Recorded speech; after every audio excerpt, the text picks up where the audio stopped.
last 18 months has been tough. How have you fared?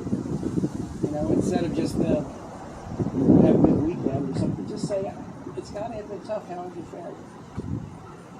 Because you never know what people are going through. But I think maybe because we've all been through this pandemic together in the last 18 months, we have a little glimpse of how it's affected us and how we put ourselves in the shoes of someone dealing with these intense patient needs every day. So with that, I'd be glad to open up and take questions. Sure.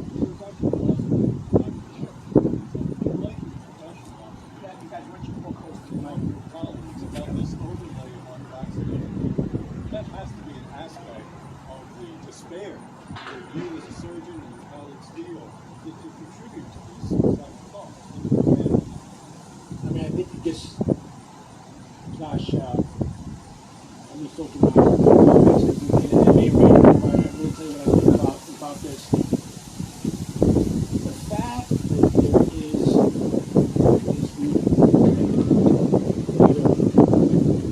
reject science, don't want to get vaccinated, when clearly it shows that it saves lives, it's just one more thing that adds to the stress and burden of a healthcare provider.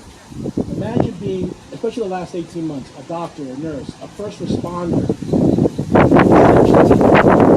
lives, putting them at risk before the vaccine, and taking care of these patients, and then hoping that this vaccine comes and so and they take the vaccine for a lot of reasonable reasons. That has a major impact on the mindset, on the energy levels of our providers wanting to get up and come back to work to take care of these patients that are not even taking, that a lifeboat's been delivered to them and they don't want to take that lifeboat.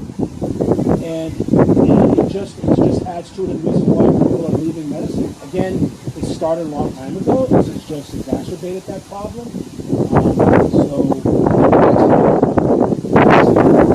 I've gotten vaccinated, my family's gotten vaccinated. We've seen the hospital, people that are sick are the ones that are unvaccinated. They still deny the fact that they are dying because they weren't vaccinated. Could it get any worse? You never thought it could? Absolutely, it's so much gotten worse. And you're going to start, you know, the consequence of this is people leaving medicine, nurses leaving. I mean, medical health systems all over the country are having staffing issues. Not to mention these areas that are major surgeries, but also a thing that's not considered is people just make hard choices. Healthcare resources are limited. We are dealing with patients that are unvaccinated, needing advanced health care, taking up ICU beds, people out there still having heart attacks, cancer, elective surgery being canceled. Their health care is being impacted.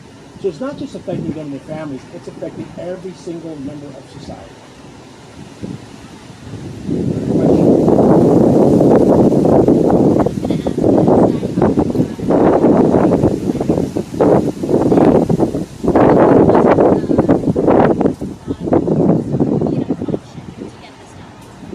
Yeah, let me talk about that. Let me say one word follow-up on what Dr. Bruiser just said about this, the folks who won't get a vaccine. I had a doctor explain it to me this way.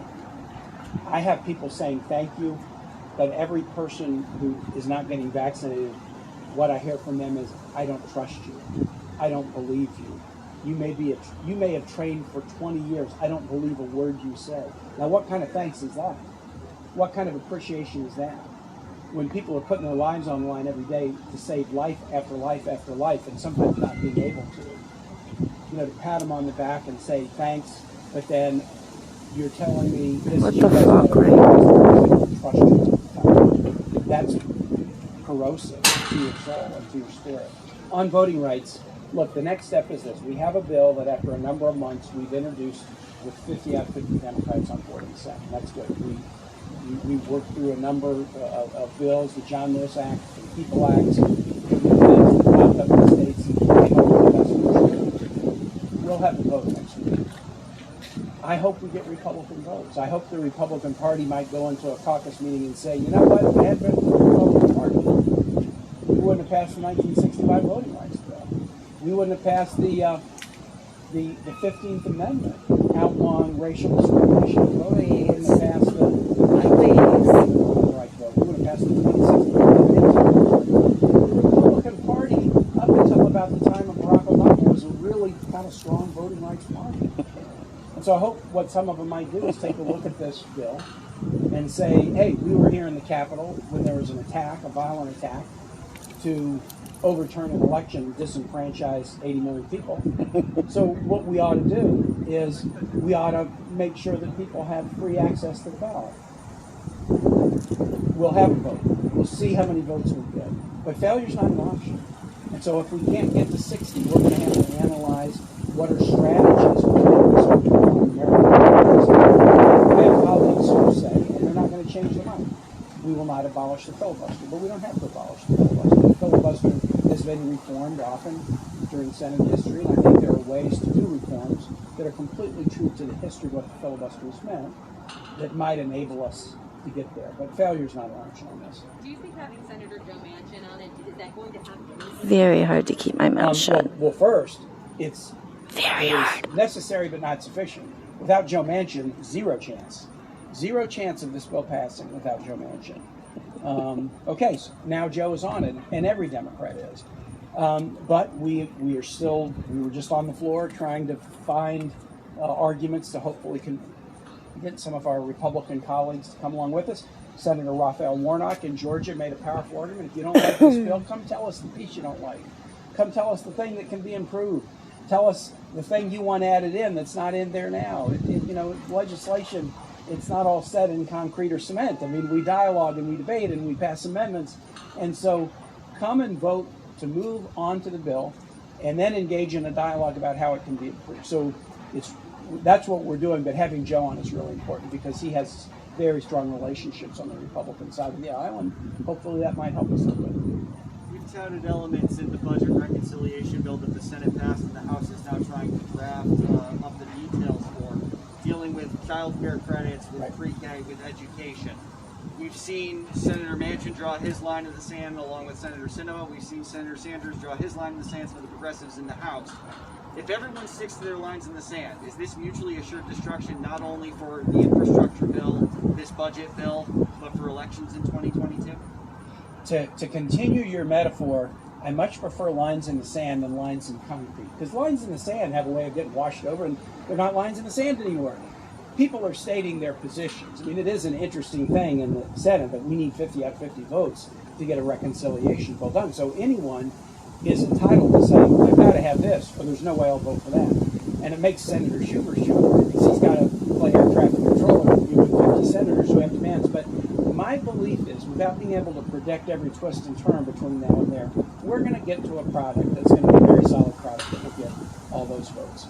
The pieces I'm working on, as you pointed out, are the pieces that are in the Health, Education, Labor, Pension Committee, largely dealing with children and families. And some of the pieces kind of connect and overlap where, well, you could do a little less of one if you did a little more of the other. So there's a lot of ways that we can listen to people and try to adjust to meet their meet their own objectives. And I believe we will. And are those issues must-haves for you, or are you willing to compromise on either of them? Yeah, I am. I don't have a number that's a magic number for me.